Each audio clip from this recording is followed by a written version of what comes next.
So that's what all of this is about. It's about friction. I add friction here, then I'm going to remove friction right there. I'm gonna make the friction go this way.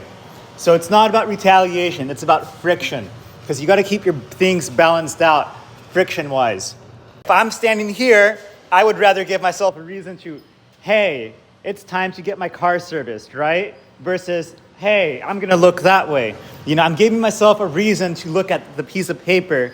I'm here, I'm standing right here, looking that way. No, I'm not looking at that. Now I'm looking at my piece of paper showing that, like, hey, it's time to get your car serviced. So that's what I mean. It's like, essentially, we're doing this.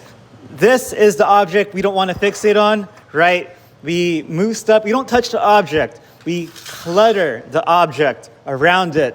That way, the object becomes a background object. It ceases to actually have a function. So it's the same thing here. We don't touch the object, we don't touch the noise, we mask the noise. We surround the noise to where now the noise or the object itself becomes a background object. Okay, so now, actually I gotta make myself food, because originally I was up there, because usually I get out, get up a little later, but weed whacker, right? Environmental noise. At that point, I'm thinking, okay, you know what? I'm not gonna drown myself up with noise. I'm gonna get you one of these, no anti-noise PSA flyers that I make, because I have a lot of them.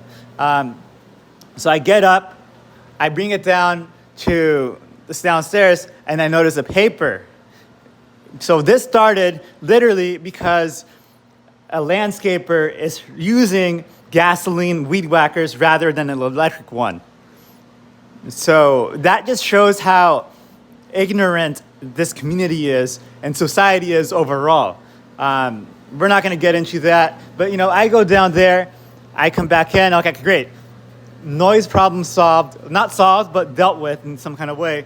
Now, this dealt with. So notice how, and I was hungry, because usually what happens is I get hungry enough and I'm like, oh, you know what? I don't want to move until the hunger pain kind of goes away. And like, okay, now I'm like, you know what I mean? You get hungry and then it goes away. And then it's like, you just want to fight through it in that moment. And that's what I was doing. Like, this annoyed me more than the hunger pain. So I'm going to deal with this. And, right now I'm starving, actually. So that's what I mean. That's how an event like this distracts us from ourselves.